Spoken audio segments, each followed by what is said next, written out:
that style thing right there. Yeah, he's obviously a fan favorite, been around drifting for a very long time, has progressively built in new attributes into his program, speed along with keeping the style aspect of it, big angle, and he is going to be our last driver in the final four. So we've got the prospect driver, Connor O'Sullivan, going up against Jonathan Hurst, our first battle on the left-hand side of the bracket. And they're teammates, by the way. That's right, that's right. And then we've got Robert Thorne, who just made his way in, and the gentleman you saw there, Forrest Wayne. Last night was crazy. Packed house here.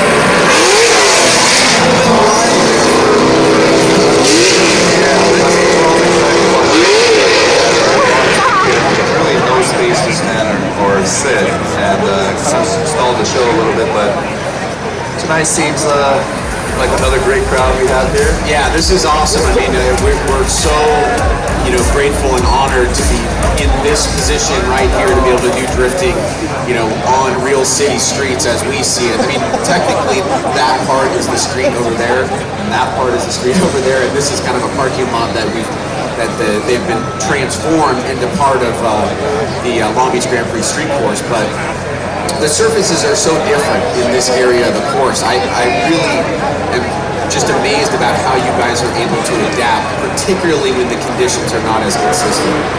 Yeah, I mean, consistency is key here, which there's a lot lacking in consistency in the track conditions, but especially now since temps are dropping, the grip levels are changing, these drivers are going to have to adapt to the ever-changing track conditions. Right about now, we started to see a few kind of like anomalies in the driving, right? Once the sun went down, we had practice in basically kind of like the sun was still kind of out, still a little bit warm. Now it's cool, you want to put the hoodie up. I was wearing a double layer jacket last night, and we started to see some effects from that. And so I wonder how the drivers will be able to make those adjustments here on the second night. Right, and for a driver like Connor, who doesn't have many laps here at Long Beach, we'll see how he attacks outer zone 1, because that's especially where the conditions change the most. All right, here we go. Red lights extinguishing. We are underway. First battle in the final four. Connor O'Sullivan, the prospect driver, taking on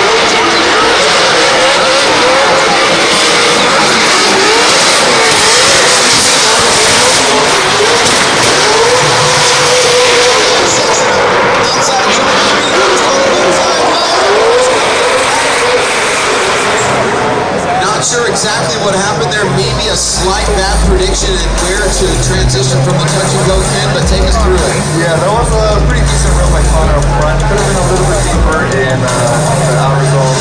Pretty much all the outer zone. Just a little bit shy there.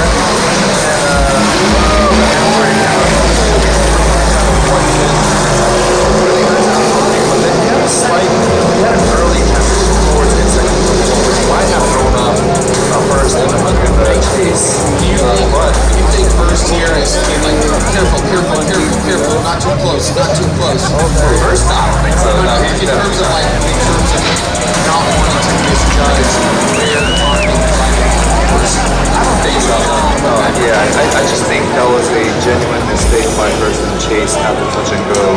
We saw him pretty much beeline straight towards the inside cliff, and that's very Hurst-like. I feel like he doesn't usually make mistakes like that in the chase.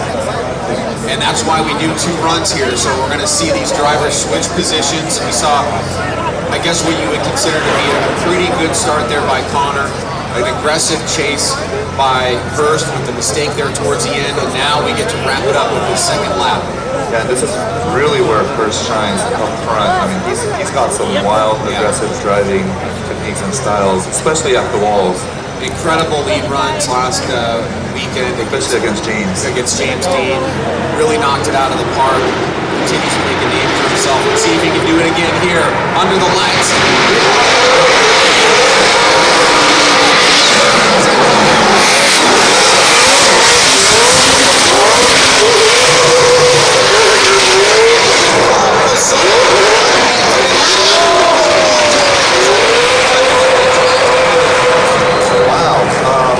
I guess they must be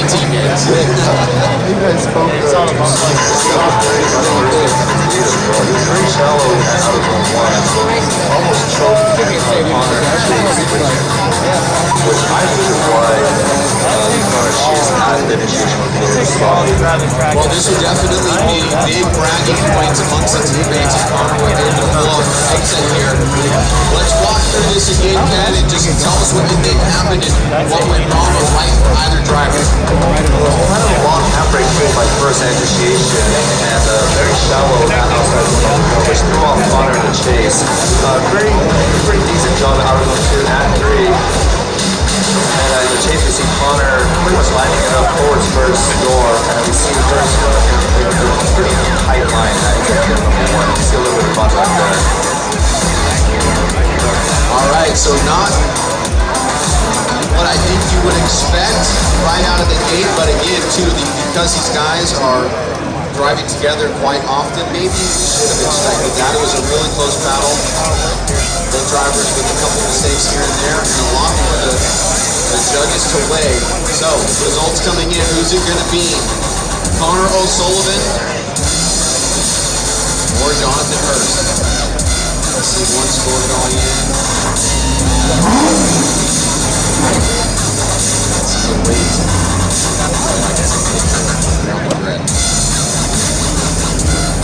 Judges really taking a look at this.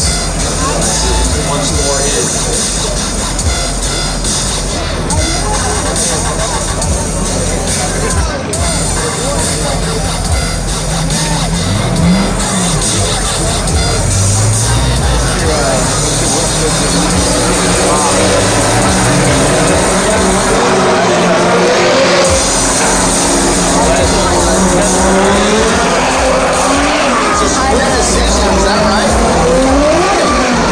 Driver going for Jonathan Hurst and 2 going for Connor O'Sullivan. Definitely a crazy battle. I can certainly see something like that happening. But the young buck, Connor O'Sullivan, unbelievable, takes out Jonathan Hurst, is moving on into the finals. The weightiness of the mistakes is always, in my opinion, from standing up here for 21 years, when it's not the weight is the hardest thing. This is, I got this. Yeah, it is. You also have to consider their leads to their leads and their choice to chase. In this case, both drivers had mistakes, but to me, more mistakes or the bigger mistakes along the duration of those mistakes. And also, what was the cause and effect relationship from A to B? Right. That may have played a role in the mistake, and you don't want to weight it too much to the effect if it was actually the cause. Yeah. All right, ladies and gentlemen, here he is, a winner from last night. Forrest Wang taking on Robert Thorne. Now, this ought to be pretty good here. These are 2 strong drivers. Forrest wants number 7, so number 7, I mean, who's won 7 of anything? That is pretty awesome. Can he do it again? Robert Thorne wants to take him out. As the lights extinguish, we will get things underway. I love that shot right there, smoky background. Neighbors looking down. And here we go. D-cell lights, all green. And for Forrest, right back on.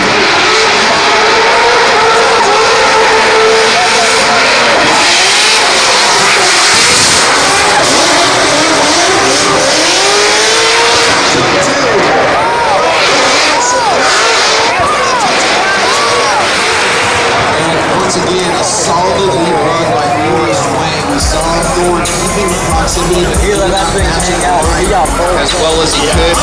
As we circle back around, and this clears can take us through that run. Yeah, really solid lead run by Forrest. I mean, this guy's been on rails since last night. He's been running this system every single time.